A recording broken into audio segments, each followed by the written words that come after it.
morning, everybody. I'm on my way into work and I'm taking you along for the ride. I believe it is April 13th, 2019, and these are your morning announcements. So the snow is gone off the ground. Hooray! All that snow we had the other day is completely gone. It's going to be in the 50s today, and it's been in the 40s overnight, so it is all gone. But apparently there's more coming on Sunday. Hooray! Frackin' Wisconsin. But, you know, what can you do?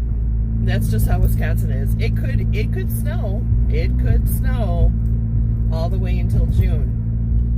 So I guess I shouldn't be surprised when this happens. But anyway, so I'm really excited. Today, somewhere between I think noon and 2, Star Wars Celebration, which is going on in Chicago right now, they're going to announce the new title for the new Star Wars movie, and we're going to get our first look at the new movie via the first trailer. So I am so excited about this, you guys. Star Wars is my passion. Okay, it's been my continuous passion since the late 70s. And so for 40 years, I have been a Star Wars nutcase. I mean, I have costumes, I have weapons, I have collectible cards, I have toys, I have books. I just am a Star Wars crazy person. So I am very excited about this. And this is the end of the Luke Skywalker, or the Skywalker saga. So I hope J.J. Abrams does a good job bringing this story to a close. Now, this doesn't mean that it's the end of Star Wars, okay? It just means that a new hero, a new lineage is going to arise and take the place of the Skywalkers. Or maybe not. Or maybe not. Maybe somehow the Skywalker lineage will continue on, just not with the Skywalker name. You know, right now, the lead character, the heroine of Star Wars is Rey, and we really don't know who her parents are or what her backstory is completely. We just know bits and pieces, and it may turn out that she is somehow linked to the Skywalker family. We don't know. Or she may not be. She may be completely not connected to them at all. You know, the only connection might be Luke Skywalker's lightsaber that she carries. But it seems to me now that the whole Star Wars saga, you know, you think of it as kind of Luke's story, or you think of it as Darth Vader's story, Anakin Skywalker. But really what this story is about is Luke's lightsaber. Luke's lightsaber seems to be the constant through this entire saga. It's been like the story told from the lightsaber's vantage point.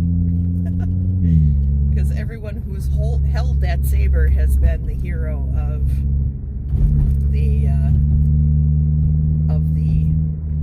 trilogy, you know, the prequels, you know, episode 4, 5, and 6, and then the sequels now. It's all been about that lightsaber, so we'll have to see how this pans out now, how they end it.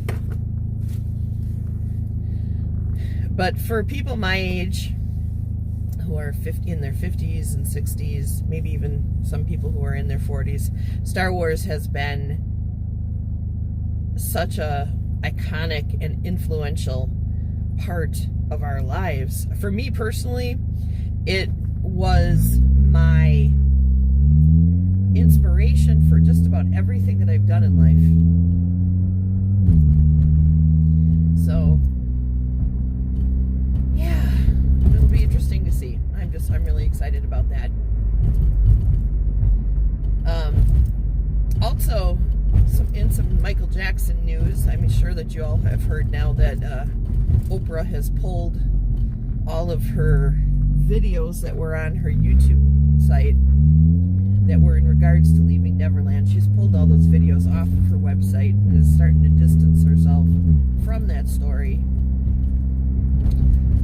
HBO, which was going to run Leaving Neverland until September, has decided to end it on their regular routine schedule off of their regular cable network on April 17th. So they're cutting it way short of what it's originally was intended to do. However, you can still stream it on HBO Go and HBO Now. HBO Go is kind of their pay-per-view type service where you can view things that are on HBO without actually having an HBO subscription. You got to pay for HBO Go,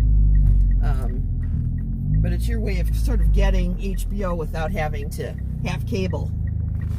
And HBO Now is free for people who already have a cable subscription. So let's say you want to stream it, you've got a cable subscription for HBO, but you want to stream it on your computer because maybe you're on the plane or, I don't know, waiting at an airport or something. You can do that. But for their regular channel, they pulled it. Which is probably smart on their part, because with every passing day, there's just more and more information about James Safechuck and Rob Robson's lying, deceitful, conniving ways. So, I believe in the end Michael Jackson will be vindicated. And that's all I'm going to say about that.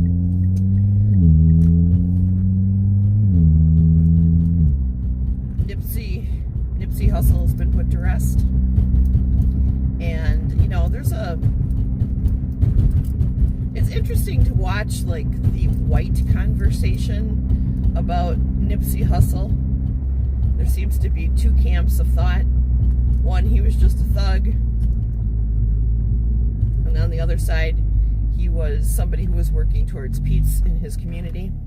I tend to lean on the peace in the community guy. I took the time because I honestly, I did not know who he was. I had never listened to any of his raps before. Didn't know nothing about him. Didn't know anything about him. So when the story broke out and some of my friends were talking about it, I thought, well, I need to know more about this guy. So the very first thing I did was I watched his rap videos. And his rap videos are gangster drug rap, basically street story, stories from the streets, stories from the mean streets. And so my first impression of him was, yeah, he's kind of a thug. This is probably just gang-related retaliation, and this is what we see every day in that community. Where the gangs are, not the black community per se, but in the drug community and the gang community.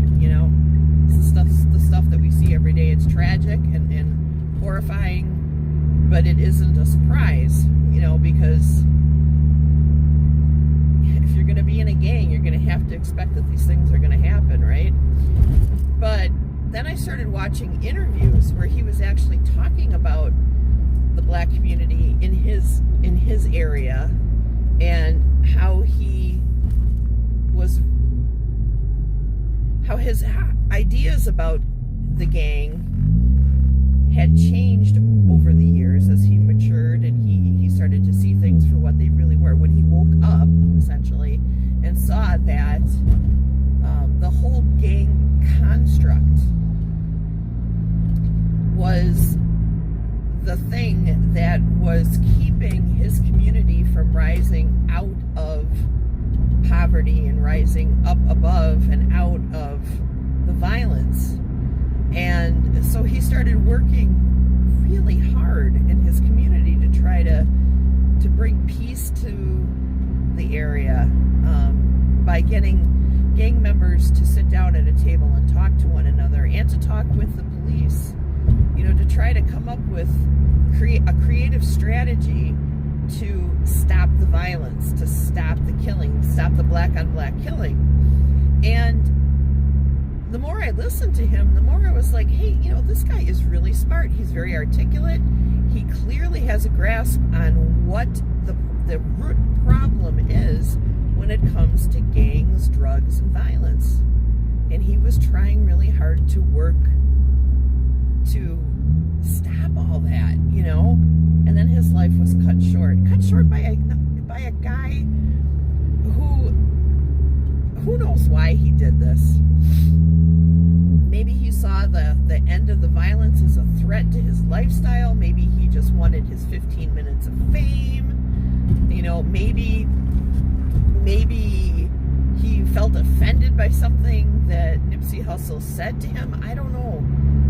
But he handled it exactly the way that Nipsey was trying to, that he was trying to stop.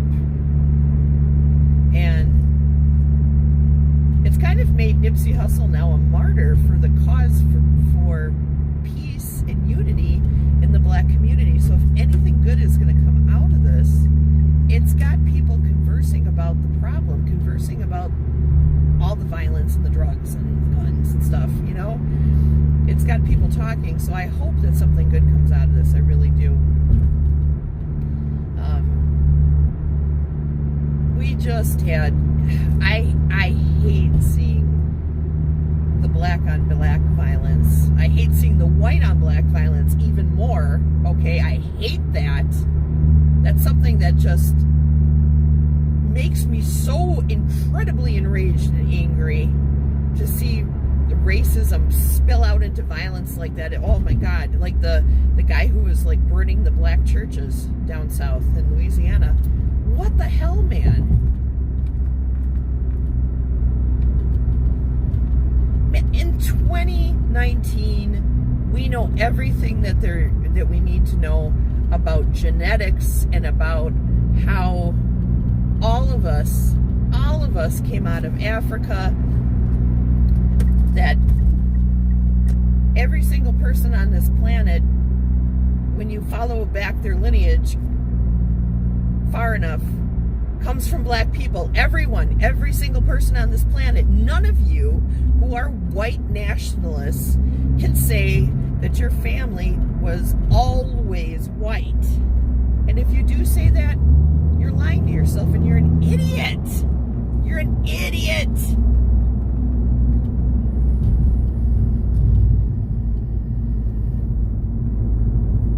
The color of our skin, the color of our white skin, has done nothing for us. Nothing that we've accomplished in this world had anything to do with the color of our skin. Any good or evil that we have done in this world has not been because of the color of our skin. It's been our character. It has been our genetics. It's been our upbringing. It's been our state of mind that has caused us to do either good or bad in this world. So I'm not sure why, white people, you cling so hard to the color of your skin as if it's something to be treasured and something precious. No, it's not. No, it's not.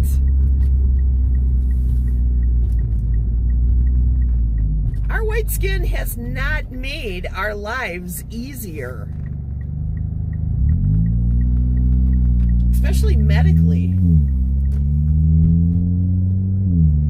Genetically, guys, we are the mutation.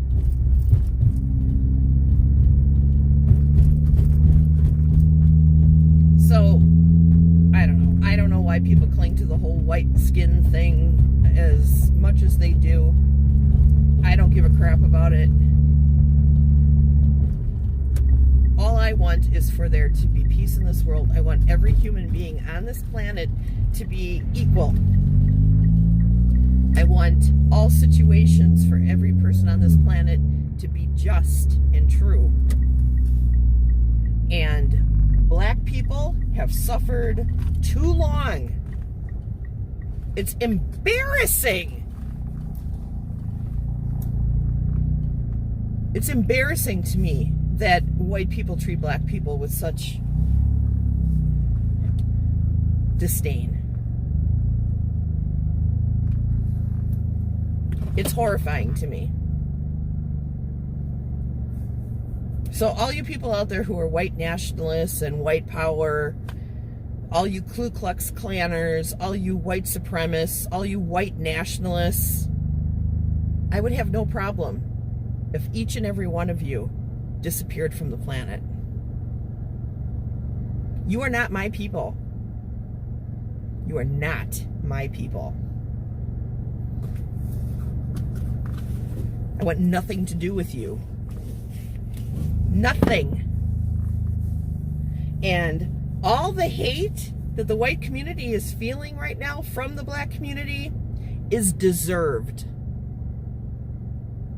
If you've never spoken out, even if you're a person who isn't prejudiced, who isn't a racist, who is like me and wants to see things equal and fair and right and just, if you've never spoken out about it, then you're just as much to blame as the people who are a part of the problem.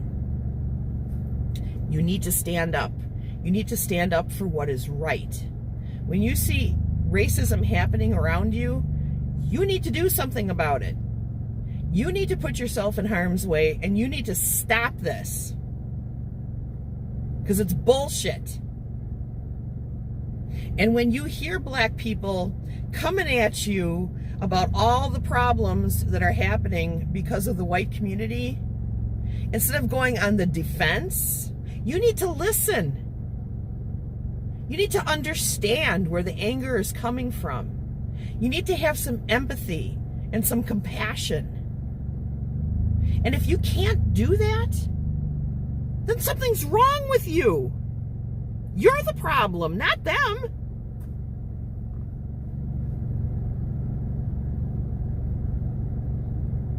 "400 years of oppression are going to cause some anger. It's going to cause some unwarranted, in some cases, problems, okay?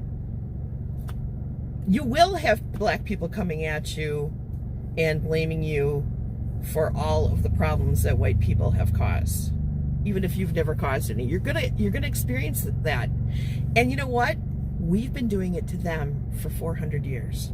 The exact same thing, holding every black person accountable for all the evil deeds that have been done inside the black community. I mean, how many times have you gone up to a black person who you think of as your friend and started talking about gang violence? Or talking about the evils of maybe rap music? Holding them accountable for stuff that's happening that they have nothing to do with. Well, you're going to feel a little bit of that coming at you as well. And you know what? You're going to take it on the chin, because we caused the problem and we deserve it. It's the only way that we're going to start working towards peace, is if we start listening to each other, empathizing with each other, finding the common things about us instead of just all the differences. It's the only way that we're going to make this better, guys. So, all right. That was my rant for the day. I love you guys. Mwah. Thanks for watching. Take care. Bye-bye.